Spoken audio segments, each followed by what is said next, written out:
कई बार कहा है बहुत सावधान, हो सकता है तुम भक्ति प्रारंभ कर रहे हो और तुम्हारे पुण्यों का संयोग बन जाए तो आपको सफलता पे सफलता मिलनी शुरू हो जाए, तो आप उसे भक्ति का परिणाम मत समझ लेना। बहुत धैर्यपूर्वक सुनिए, उसको हृदय में उतारिए।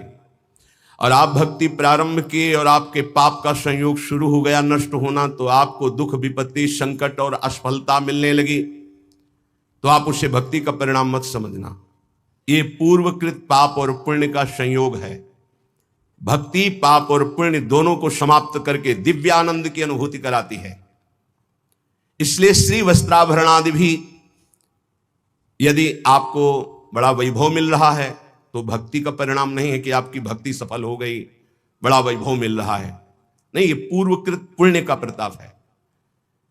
वस्त्र भरणादि भी, सुंदर स्वर्णादि आभूषण, बढ़िया वस्त्र, रुपया पैसा, हर व्यवस्था, तो बोले भक्ति की बड़ी कृपा हुई, हम भगवान की भक्ति की, भगवान हमारी भक्ति का फल हमको दे दिया।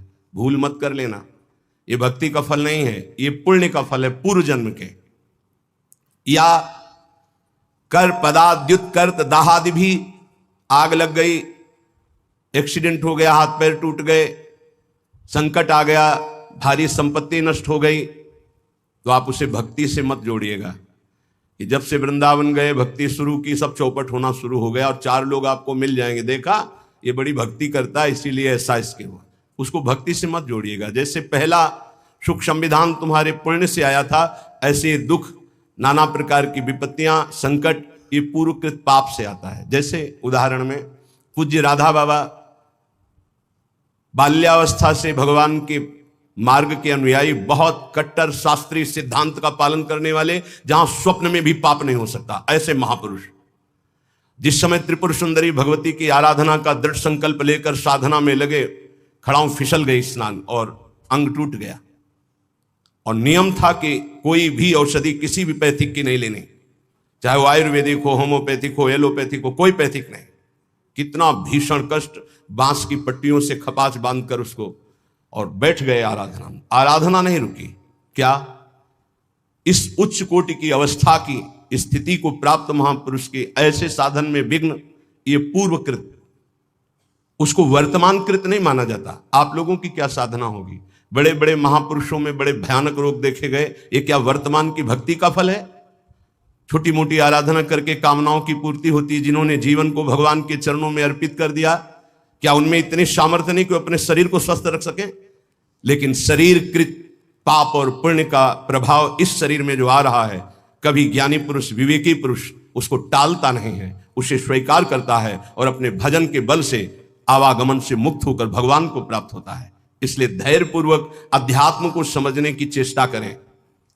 चाहे हमें वस्त्राभूषण आदि खूब श्री वैभव संपत्ति मिल जाए, और चाहे हमारे अंग भंग हो जाए, सब संपत्ति नष्ट हो जाए, निंदा संस्तो कोटिभीर, चाहे कोई हमारी बड़ाई करे कि भाई बहुत कृपा पात्र हैं, भगवान का भजन करते हैं, और चाहे कोटि निंदा, कोई करोड़ों प्रकार से हमारी निंदा करे, बहु विभूत्यंत दैन्यादि भी, चाहे बड़ी विभूतियां एकत्रित हो जाएं या बिल्कुल सब नष्ट हो जाए,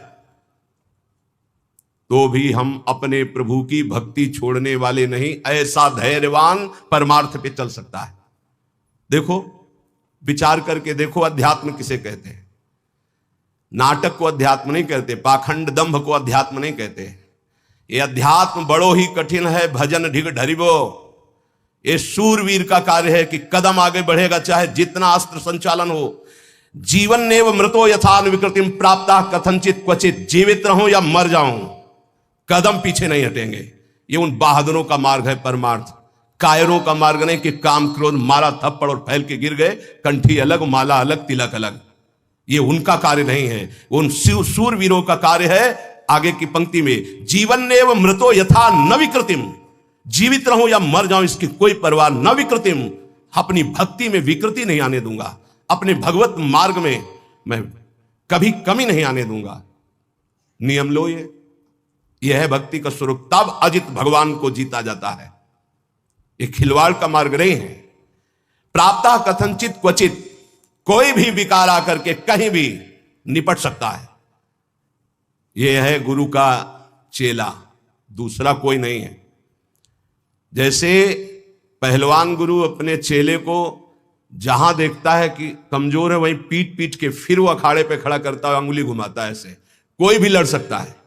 ऐसे ही यहां क्वचित कथनचित कहीं भी कोई भी मेरे प्राण ले लो, लेकिन मैं भक्ति का मार्ग नहीं छोड़ सकता।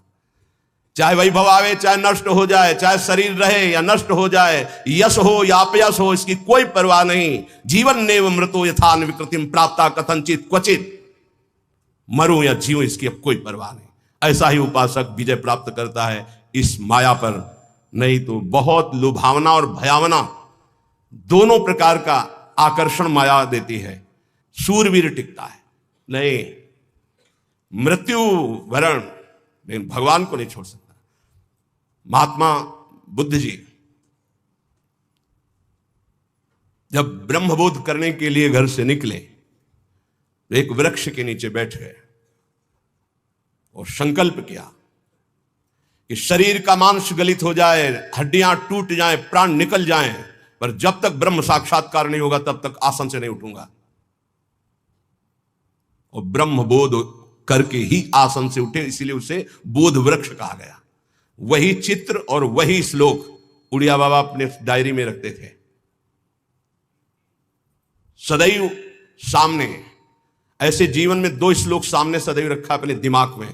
मात्रा स्पर्शास्तु कौन्ते शीतोष्ण सुख दुखदा आगमा पायनो अनित्यास्तास्तिति छस्व भारत यम ही न व्यथ्यन्ते ते पुरुषम पुरुषर्षभ सम दुखा सुखाधीरम स्वमृतत्वाय कल्पते। जब कभी कोई भी विपत्ति, संकट, गर्मी, सर्दी, भूख, प्यास, ये 2 श्लोक का निरंतर सामने से भगवान कह रहे, जगत गुरु कह रहे, यम ही न व्यथ्यन्ते ते, व्यथित मत हो, शांत मंत्र में लग, अपने इष्ट के चिंतन में लग। श्री वृंदावनमाश्रय प्रिय महानंदैक कंदम परम, जो ऐसा हो जाता है उसे वृंदावन महा आनंद प्रदान करता है, वो महाप्रेम का अधिकारी होता है। देखो शरीर छूटेगा, आज नहीं तो कल छूटेगा। हमें शरीर को लेकर के कि हमें सुख मिले सो भक्ति, आज हमारी भक्ति का स्वरूप बिगड़ गया है। शरीर सुविधा ही हमारी भक्ति रह गई है। बहुत ध्यान देने योग्य बात है। सच्ची मानिए, भगवान के मार्ग में चलने के लिए ये तो पक्का है, पक्का है, पक्का है। अपने को प्रभु के चरणों में समर्पित करके सुख दुख दोनों को समान भाव से सहने का विचार पक्का कर लो तो निकल जाओगे। अगर सुख के भोगी बने तो दुख में भाग जाओगे, टिकोगे नहीं इस मार्ग में, चाहे गृहस्थ हो चाहे विरक्त हो। शरीर को कितना दुलार करके तुम बचा लोगे, कितना? खा पी के खूब चर्बी शरीर में बढ़ रही है, नष्ट होने वाला है। एक घृणा करो इस वृत्ति से। अच्छे अच्छे पदार्थ खा खा कर शरीर को मोटा कर रहे हैं, अपने आप को उठने बैठने लायक नहीं रह रहा है शरीर। कहो व्यायाम करो, प्राणायाम करो, शरीर को कसो, शरीर स्वस्थ, चित्त स्वस्थ, साधन संयम परायण, अभी आनंद आ जाए। भोजन तो व्यायाम, वायु ले रहे हो तो प्राणायाम जरूरी है। साधु हो या गृहस्थ हो, अगर तुम्हारा शरीर स्वस्थ नहीं, शरीर के कितने ऐसे अंग हैं जो साधारण प्रक्रिया से उन पर कोई प्रभाव नहीं पड़ता, उनको असाधारण, जैसे एक सांस में 2-3 किलोमीटर दौड़ना, चलो बाहर नहीं दौड़ सकते तो आजकल यंत्र चले हैं, ट्रेडमिल क्या कहते हैं, उस पर चल सकते हो आप। 48 मिनट प्रत्येक साधक को चाहिए कि पद्मासन या सिद्धासन में बैठे। 48 मिनट, ये बहुत छोटी बात है। 6-6 घंटे आसनों पे बैठने का अभ्यास किया जाता है। भीषण सर्दी में पसीना, केवल एक लंगोटी लगाए गंगा किनारे बैठे, मार के नीचे बिछी हुई, उसी का आसन, उसी का चला, 6-6 घंटे खुले में ऐसे पसीना से लथपथ शरीर हो जाता है। 90 प्राणायाम, साय मच जाती है दिमाग में, एकदम मंत्राकार वृत्ति। परमानंद की अनुभूति के लिए अध्यात्म चाहिए। शरीर का दुलार करने वाला कभी साधक नहीं होता। प्रायः कुछ ऐसे महा कृपा पात्र जन हैं जो शरीर को संयम में, इंद्रियों को संयम में रखने की विचारधारा करते हैं।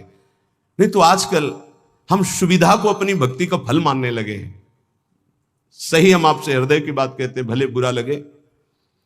ये सुविधा भगवान की प्राप्ति में बड़ी दुविधा है। जब तक भगवत प्राप्ति न हो जाए तब तक सुविधा का भोग न करें। हम धन्य घड़ी वो मानते हैं जब हमारा जीवन असुविधा में व्यतीत हुआ है। 20 वर्ष हम धन्यवाद प्रभु को करते हैं कि वो समय हमको दिया जो हम जानते नहीं थे कि वही सुख का साधन है, वही सुख का साधन है। हम नहीं समझ पाए थे, हम उससे समझ रहे थे, हमारी कसौटी कसी जा रही, लेकिन आज हमको समझ में आता है कि हमारा वरदान का समय वो था। असुविधा साधक को ऊंचाई पर चढ़ाती है और सुविधा साधक को रोक देती है। ये पकड़ लेना। जिसकी वृत्ति भगवदाकार हो गई, महलों में रहे चाहे झोपड़ी में, कोई फर्क नहीं पड़ता, लेकिन ये स्थिति प्राप्त करने के लिए असुविधा चाहिए।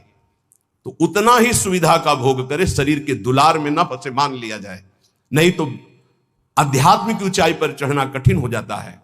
जो भगवत प्राप्त महात्मा जन हैं वो कह रहे हैं, बहुत जन्म व्यतीत हो गए इस शरीर से प्यार करते हुए, लेकिन सदगुरुदेव नहीं मिले, इसलिए तुम बाजी हारते गए। मन रे अब की बेर संहारो, जन्म अनेक दगा में खोए, बिना गुरु बाजी हारो। मन रे अब की बेर संहारो। बहुत से तुम्हारे जन्म हुए, मनुष्य जन्म, लेकिन सदगुरु नहीं मिले, इसलिए बाजी हार गए। अब की जीत जाओ, सदगुरु का वरण करके उनकी आज्ञा के अनुसार चल दो। बहुत कठिन है सदगुरु की आज्ञा पर चलना। हमारा मन अहंकार से प्रेरित होकर मनमानी आचरण करने के लिए बहुत राजी होता है, लेकिन गुरुमानी होकर मन को मारकर गुरु आज्ञा में रहना एक किसी विशेष भाग्यशाली उपासक के भाव होते हैं। बाल्यावस्था तो हमारी ऐसे चली गई कि पता ही नहीं चला खेल कूद में। बालापने ज्ञान नहीं तन में, जब जन्म्यो तब बारो, तरुणाई सुख बाम में खोयो, बाज्यो कूच नगारो। बाल्यावस्था कब चली गई पता नहीं चला, सोने में, खाने में, खेलने में। और जब जवानी आई तो बाम कहते हैं प्रतिकूल काम आकर्षण शरीरों में।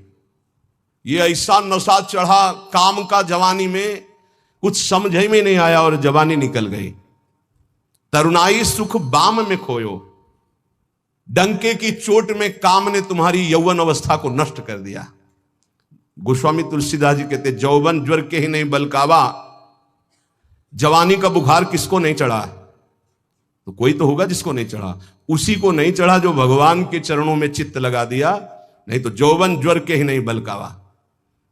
बड़ी कृपा होती है साधकों पर जब असुविधा जवानी में होती है। पेट में अन्न ही नहीं है तो काम की वृत्ति ही नहीं जागृत होती। बस एक ही आग लगी हुई है, कैसे ब्रह्म साक्षात्कार हो जाए, इस प्रपंच का बाध करके कैसे स्वरूप में स्थित हो जाऊं। वहां कोई गुंजाइश नहीं कुछ सोचने की, देखने की, बोलने की। अब यौवन अवस्था में काम सुख और बुढ़ापा अवस्था में, बाल्यावस्था से जवानी तक जो किया उसके संस्कार खत्म, मनुष्य जीवन खत्म। खलक सब रैन का सपना, समझ मन कोई नहीं अपना। कठिन है मोह की धारा, बहा सब जात संसारा। घड़ा जो नीर का फूटा, पत्र जो डार से टूटा। जो पत्ता डाल से टूट गया दोबारा नहीं लगेगा। कच्ची मिट्टी में पानी भरा गया, फैल गई, किसी काम की नहीं रही। ऐसे ही बुढ़ापा के बाद एक अवस्था आती, मृत्यु। फिर मानव जीवन गया, फिर अन्य योनियों में भटकना पड़ा। तीन लोक और भुवन चतुर्दश, सब ही काल को चारो। पूरी रहो जगदीश गुरु तन, बासे रहो नियारो। कहे कबीर सुनो भय साधु, सब घट देखन हारो। जन्म अनेक दगा में खोए, बिनु गुरु बाजी हारो। मन रे अब की बेर संहारो। चाहे जितना तुम पुण्य करके चाहे जिस लोक में जाओ, तीनों लोकों तक काल का नगाड़ा बजता है। हर समय वो विनाश लीला करता रहता है। सब काल का चारा है, कोई नहीं बच सकता। जैसे हरिवंश प्रपंच बंच सब काल ब्याल को खायो, यह जिय जान श्याम श्यामापद कमल संगी सिरनायो। गुरुदेव ने जिसको स्वीकार किया और जगदीश का ज्ञान प्रदान कर दिया, कबीर साहब कहते हैं भाई सुनो, वही विजय प्राप्त कर लिया जो घट घट में सबको आराध्य देव माना। हर घट में हमारा आराध्य देव विराजमान है, वो जीवन मुक्त हो गया।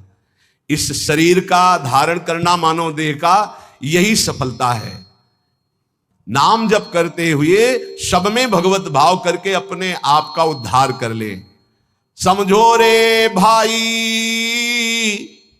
समझो रे, अरे हिया नहीं रहना, करना अंत पयाना। जाना है भाई, जाना है। मरना है भाई, मरना है। आज नहीं तो कल मरना है।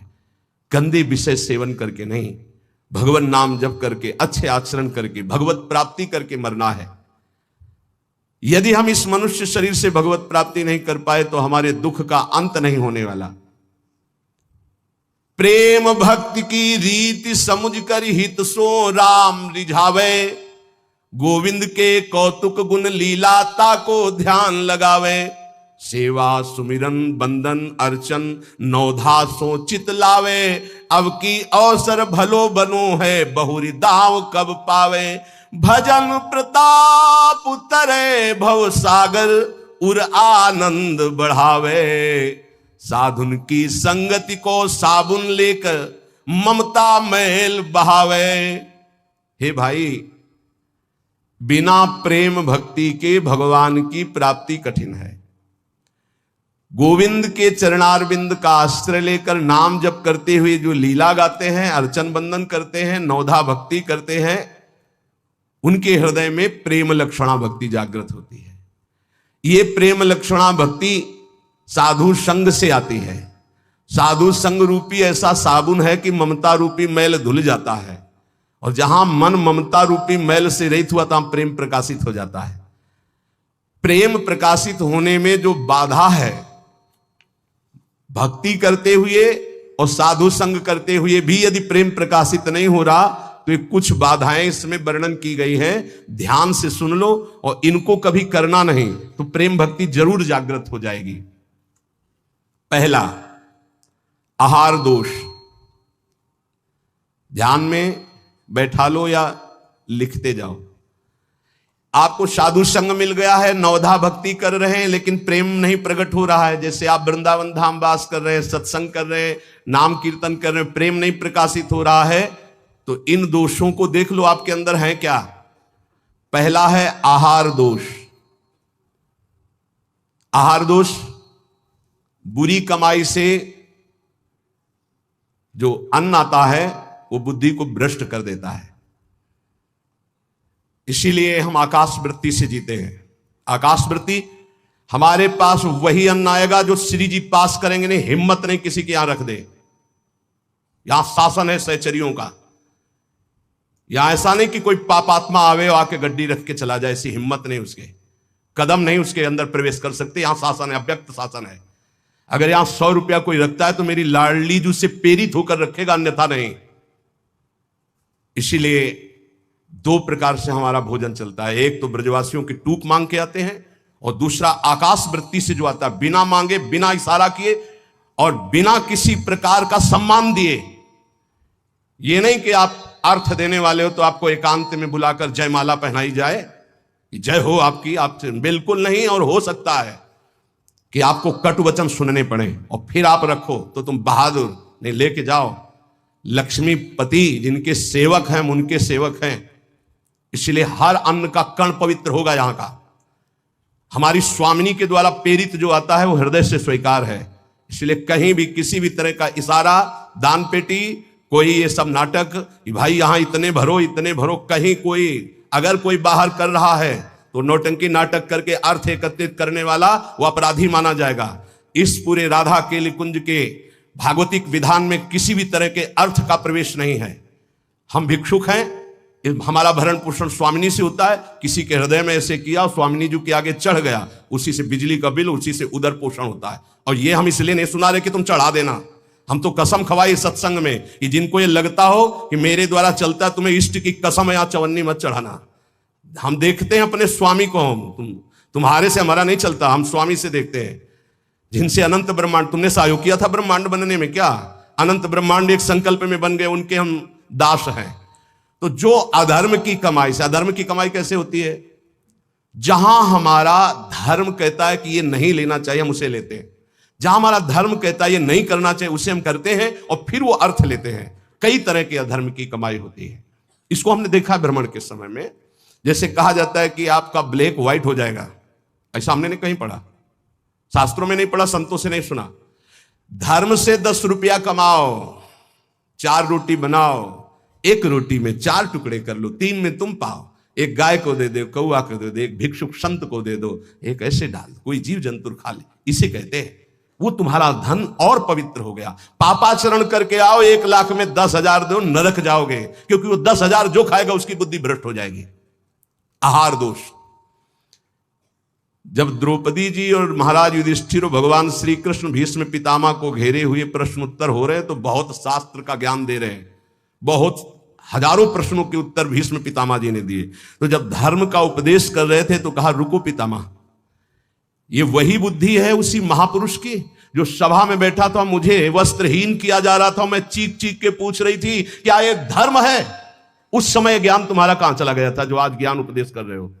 तुम मुस्कुराए और कहा, बेटी तुम्हारा प्रश्न धर्मयुक्त है।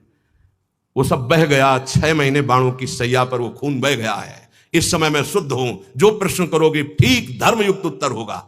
उस समय पापी दुर्योधन का अन्न खाने से मेरी बुद्धि मलिन हो गई थी। उदाहरण दिया कि एक परमहंस जी जंगल में कंदमूल फल खाकर रहते थे। एक दिन राजा की दृष्टि पड़ी, श्रद्धालु था, साष्टांग दंडवत की, महाराज महल पधारिए और अपने चरणामृत से, चरण रज से महल को पावन करें और प्रसाद पाए। मना कर दिया, हम तो कंदमूल फल खा गए। चला, दूसरी बार फिर आया, तीसरी बार फिर आया, मन में आया चलते, ठीक है। राजा बहुत प्रसन्न हुआ, आदर के साथ ले गया, महारानी ने स्वयं बनाया, महाराज संत भगवान ने पाया, गए। अब जब जंगल में आए तो मन नहीं लगा भजन में।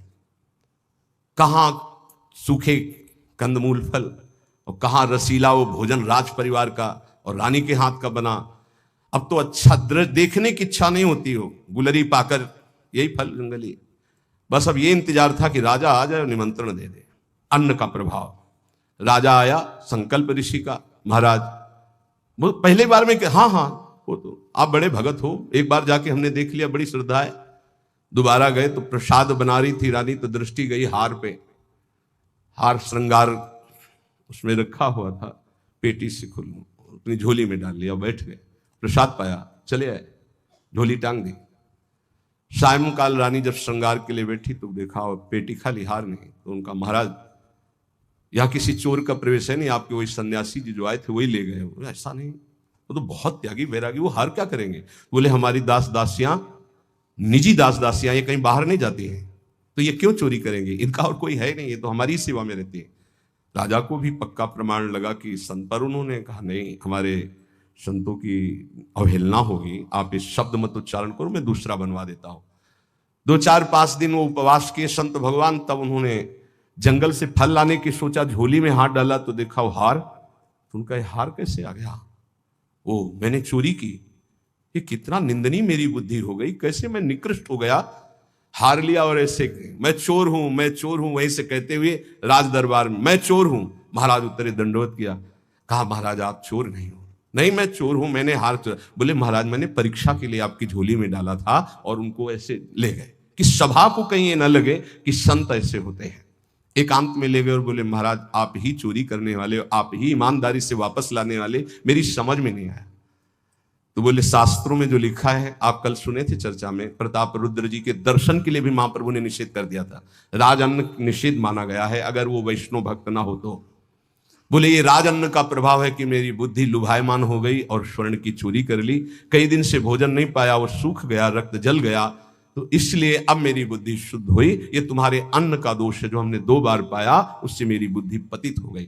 तो पहला दोष है आहार दोष, बुरी कमाई का, चोरी के पैसे का, दूसरे के हक का, अन्न या जबरदस्ती कर लेने का, इस तरह का जो धन है उससे जो खान पान है ये बुद्धि को भ्रष्ट कर देता है। जैसे ब्याज दर ब्याज, अब वो आपको पैसा मिलेगा तो फिर वो आपकी बुद्धि में भजन नहीं होने देगा। संकल्पित अन्न मिलेगा।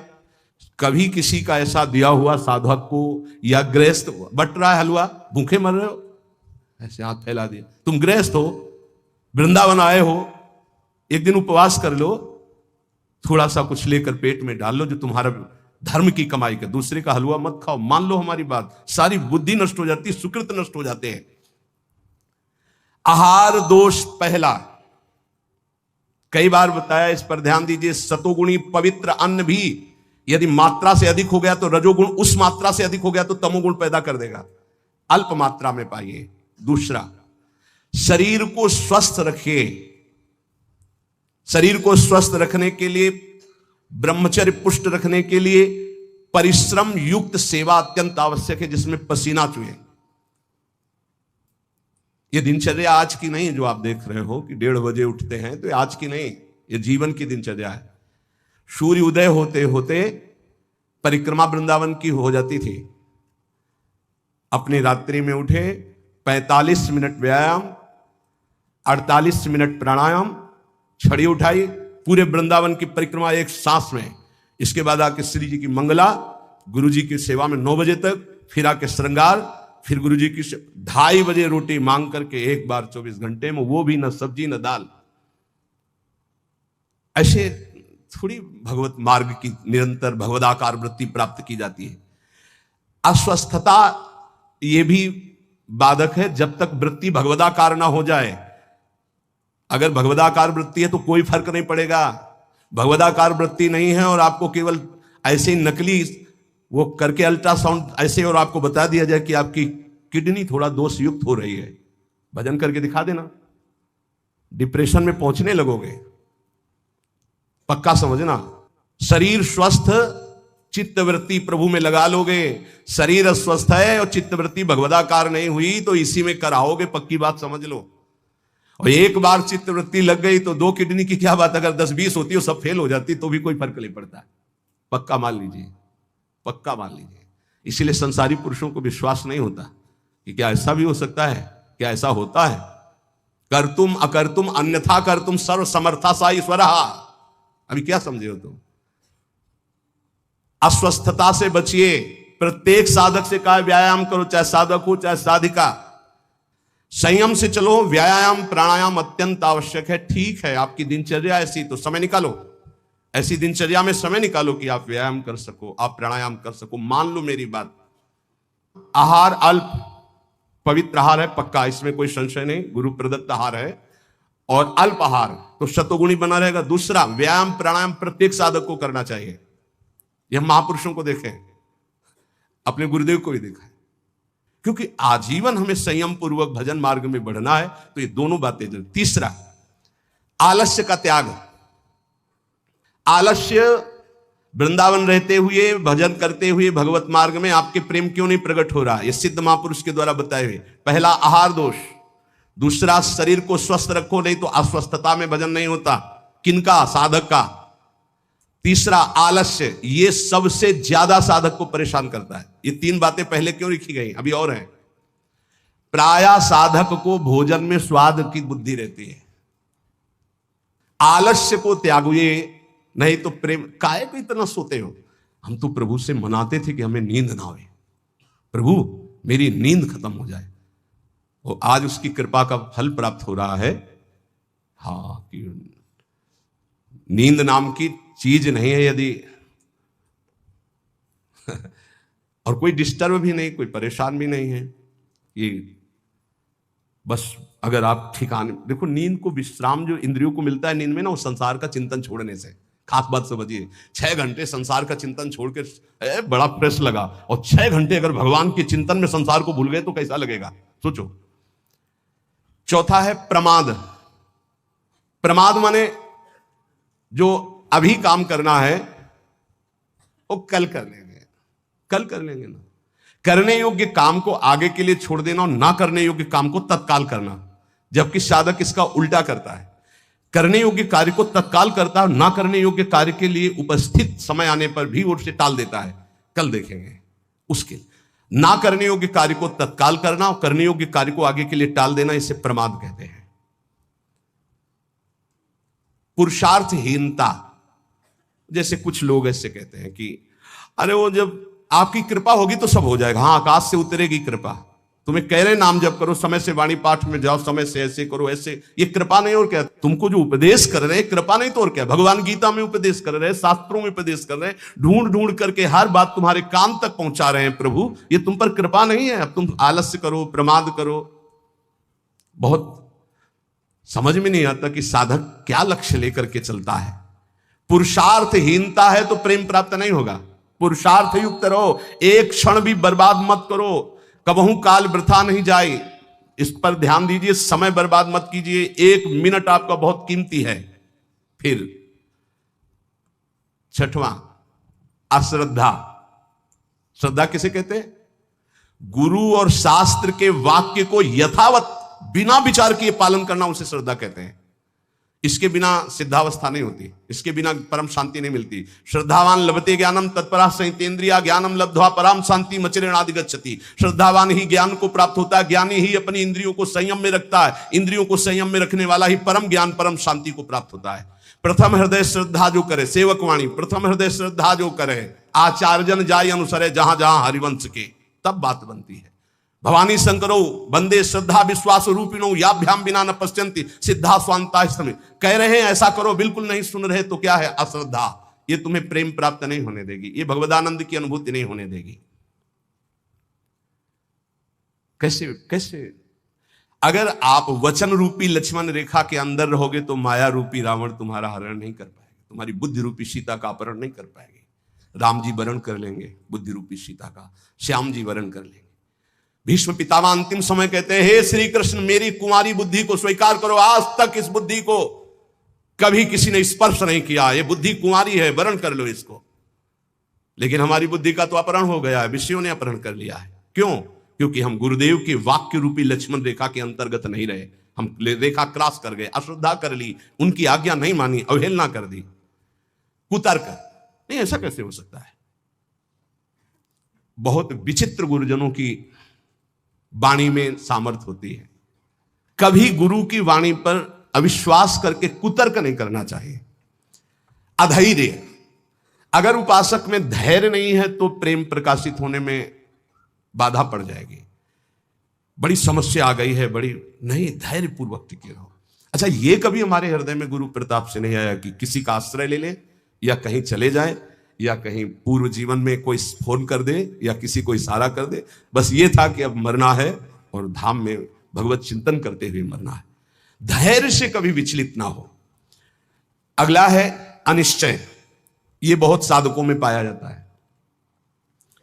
एक दिन गुरुदेव भगवान ने कहा, जब साधक घर से निकलता है तो उसका वैराग्य अग्नि के समान होता है, उसे ज्वाला की तरह रोज बढ़ना चाहिए। उसका वैराग्य शीतल क्यों हो जाता है, ठंडा क्यों हो जाता है? उसका वैराग्य तो प्रतिदिन और तेजस्वी होना चाहिए। उसका कारण है अनिश्चय। सुख सुविधाएं भोग मिले और जीवन बढ़िया कट रहा है। हे, जीवन काटने के लिए नहीं, जीवन मिटाने के लिए हम आए हैं, अस्तित्व मिटाने के लिए आए हैं। हमारा निश्चय है कि प्रिया प्रीतम की प्राप्ति के लिए हर भोग को छोड़ना है और प्रभु को प्राप्त करना है। वैरागी वही है जो समस्त भोगों के बीच में रहता हुआ भी भोग स्वीकार नहीं करता, केवल अपनी दिनचर्या और भगवत प्राप्ति के हेतु जीने के लिए केवल उसको धारण करता है ऐसे बहुत से संत अपने। अभी एक उपासक बच्चा है, पूछा, है तुम्हारी बनियान में रंग लगा है, रंग वाली बनियान क्यों पहने, दूसरी पहन लो ना, जैसे आपकी आज्ञा पर काम चल रहा है ना अभी शरीर के।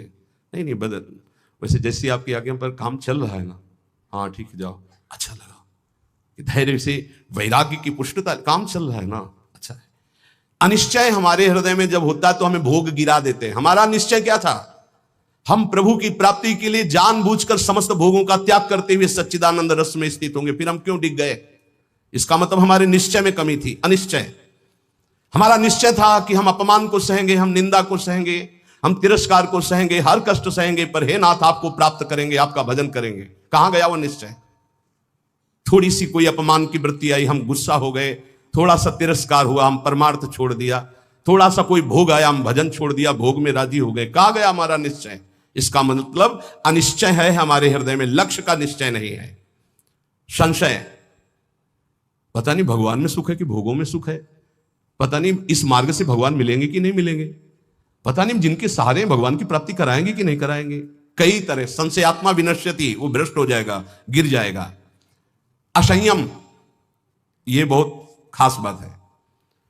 असंयम साधक को नष्ट कर देता है। संयम से रहो। आपसे कई बार प्रार्थना की सत्संग में कि यदि आप 2 चपाती पाते हैं तो उसी के अनुसार कितना भी अच्छा भोजन उतने लीजिएगा। आपका भोजन का संयम होना चाहिए, आपके शयन का संयम होना चाहिए, आपके दिनचर्या का पूरा नियमावली होना चाहिए। संयम नियम साधना में चाहे गृहस्थ हो चाहे विरक्त हो, बहुत बड़ा इनका योग है। असंयम नहीं है, कभी मन आया तो 7 बजे जग गए, कभी मन आया 5 बजे जग गए, कभी मन आया 1 बजे जग गए, ऐसा नहीं होना चाहिए। असहिष्णुता, सहनशीलता ना होना, साधक के प्रेम प्राप्ति में बाधक लक्षण है। हर बात को सहन कर जाओ। सहनशीलता सहत सहत बाढ़े भगति गृह तन गुरु हित गात। अपवित्रता, कई बार इस पर चर्चा हुई है। आजकल बड़ी अपवित्रता के चांस हैं, जैसे शौचालय और बाथरूम एक ही में सब है,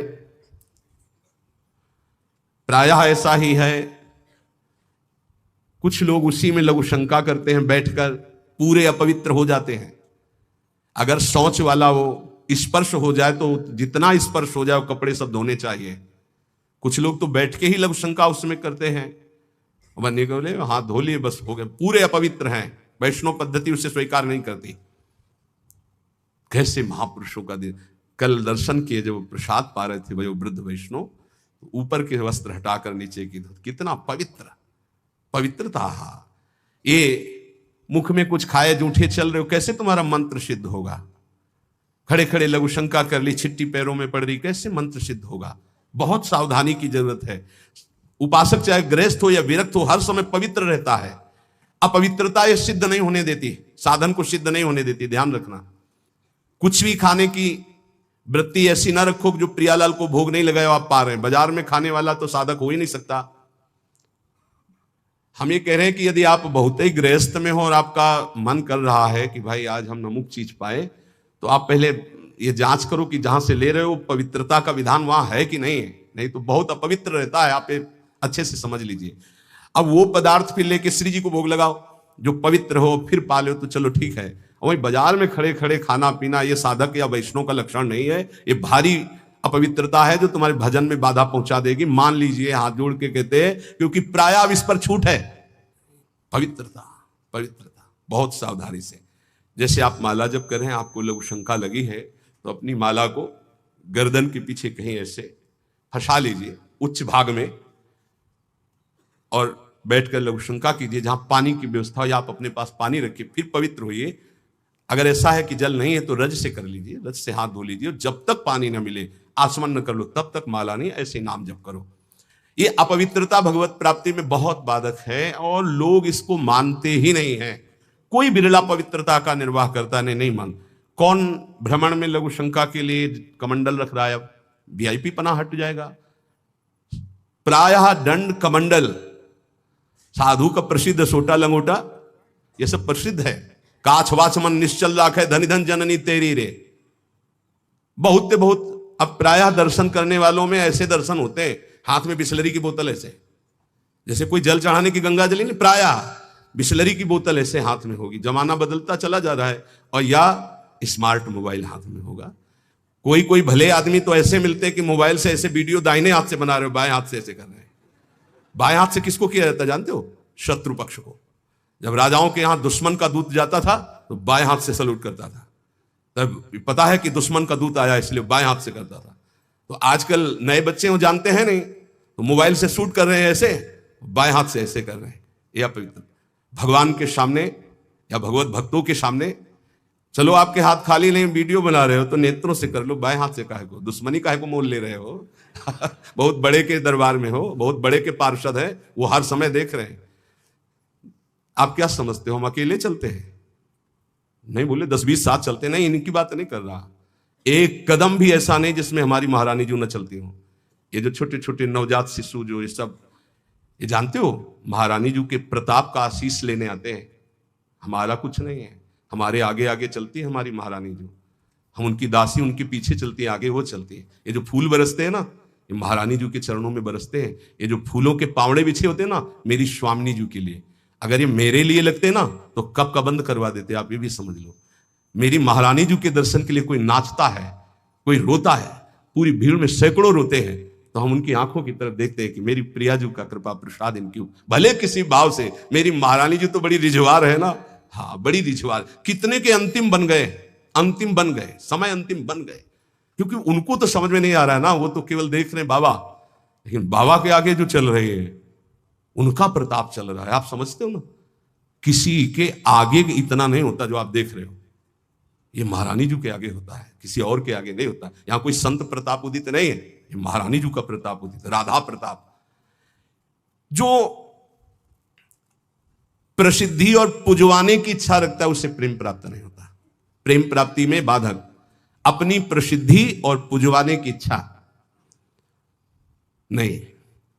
अपने इष्ट में चित्त को लगा दो तो सेवक जी महाराज कह रहे हैं, बिस्तर है सब जग विमल कीरति, साधु संगति ना टरे, बास वृंदा विपिन पावे, श्री राधिका जो कृपा करे। अपने आप जगत में विमल कीर्ति का विस्तार हो जाता है जो प्रियालाल में चित्त जोड़ता है। अपनी पुजवाने की इच्छा, मान की चाह, ये प्रेम नहीं प्रकट होने देती। अगला, किसी से भी घृणा, जैसे कोई भी किसी भी तरह का है, किसी भी धर्म का है, कैसे भी आचरण करने वाला है, अगर वो हमारी महारानी के दरबार में आता है तो उसको हम भगवान की तरह आदर करेंगे। उसको एक, जैसे हम सबका आदर करते हैं ऐसे उसका आदर करेंगे। किसी से भी घृणा नहीं, त्रिभुवन में ये तो पक्का समझ लीजिए, किसी से भी घृणा नहीं। घृणा शब्द भक्त के हृदय में नहीं होता, किसी से भी घृणा नहीं। द्वेष, अजात शत्रु भक्त होता है, अगर द्वेष है तो प्रेम प्रकट नहीं हो। अद्वेष्टा सर्वभूतानाम, किसी भी संसार में एक भी से भी अगर द्वेष है, दुश्मनी है, तो भगवत प्राप्ति में बाधा हो जाएगी। अजात शत्रु, तुम्हें गाली दे, सर झुका लो, वो तुमसे द्वेष मान रहा है, तुम उससे द्वेष कभी मत मानो। जब दिखाई दे तो नेत्रों से प्रणाम कर लो। और निर्दयता, ये प्रेम में बाधक है। कभी किसी के प्रति कठोर व्यवहार वाणी के द्वारा, मन के द्वारा, तन के द्वारा ना करें।